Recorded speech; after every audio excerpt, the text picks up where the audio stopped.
Salut. Est-ce que vous aimez les endings? Si vous êtes un minimum familier avec le monde de l'animation japonaise, les openings, ça vous dira forcément quelque chose. Il y en a au moins un que vous reconnaîtrez. Vu que c'est la porte d'entrée des animés, forcément, tout le monde finit par y entrer. Par contre, quand on parle d'ending dans la culture populaire, c'est quand même beaucoup moins mis en avant. Normal. Quand ils arrivent, ça veut dire que l'épisode est terminé, et qu'il est donc temps de passer au prochain. Il y a alors de fortes chances que vous les passiez. Et c'est pas un reproche, je fais pareil. En plus, on a tendance à remarquer que dans la grande majorité des cas, un ending n'a pas le même soin, le même budget et la même ambiance qu'un opening.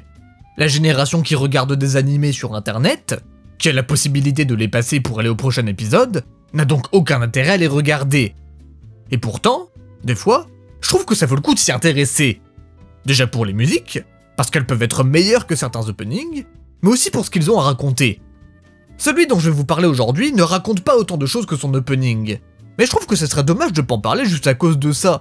Donc même si cette analyse va être plus courte qu'à l'accoutumée, je vais la faire. On va reparler d'Angel Beats, mais vu que j'en ai déjà parlé dans mon analyse de son opening, si vous voulez avoir mon avis dessus, autant aller la voir. En plus, elle est très bien. Du coup, je vais pas faire doublon, autant directement passer à l'analyse. Donc, commençons par la partie la moins intéressante. Qu'est-ce que ça donne au niveau visuel? C'est très simple, c'est un dézoom d'une image avec les personnages qui apparaissent au fur et à mesure. J'avais dit que c'était pas le même budget? On le voit quand même bien là, non? Forcément on voit ça, bon, c'est pas super intéressant quoi. Mais maintenant, on va essayer de l'expliquer avec les paroles qui sont chantées par-dessus. Voilà ce que ça donne une fois traduit. Pas d'inquiétude, pas besoin de tout lire. Rien qu'en survolant le texte, on peut constater une chose.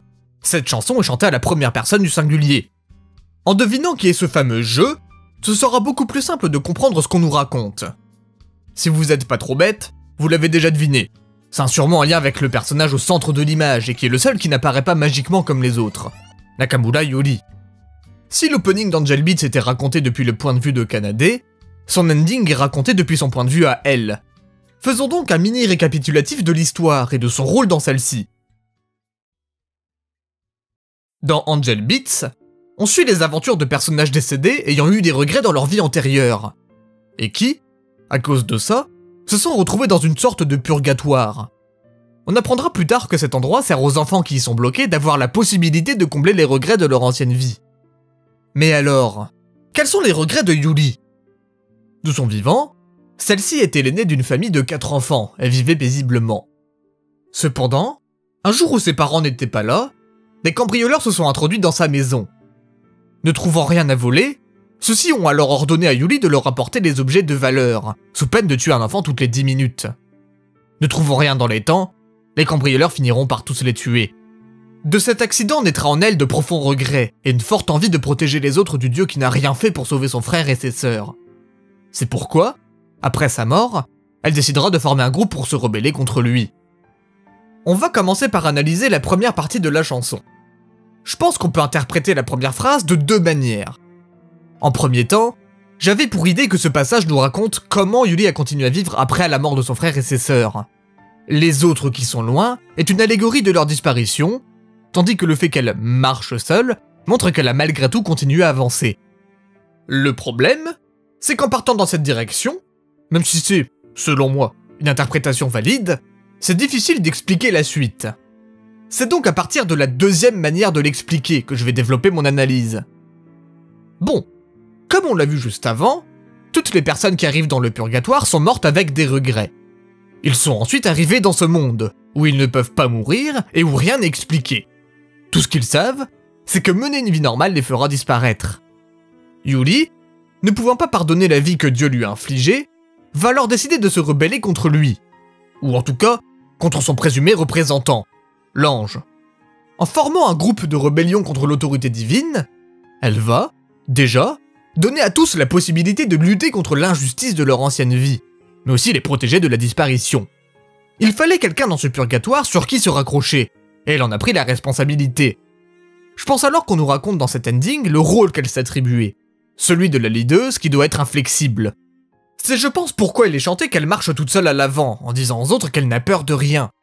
Pour que ceux qui la suivent ne se perdent pas, Elle se doit de donner l'impression de savoir où elle va. C'est dans cet état d'esprit qu'elle va évoluer pendant les 11 premiers épisodes. Mais tout va changer dans l'épisode 12, à cause de 2 éléments. Le premier, c'est que tout le monde réalise enfin que le purgatoire où elle se trouve sert à ceux qui ont eu des regrets dans leur ancienne vie à les combler avant d'être réincarnés. Il n'y a en fait aucun dieu contre lequel lutter. Tout combat est futile. Le deuxième élément, il est bien plus problématique. Les personnages sont attaqués par des ombres qui les tueront, mais cette fois, pour de vrai.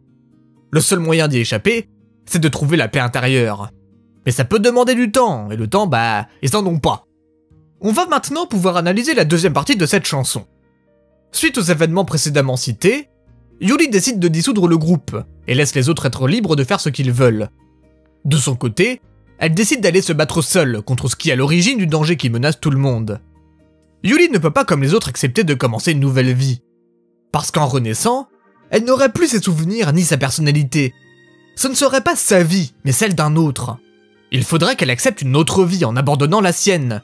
Elle n'aura plus à se soucier des morts qu'elle a sur la conscience, ce qui est impensable pour elle.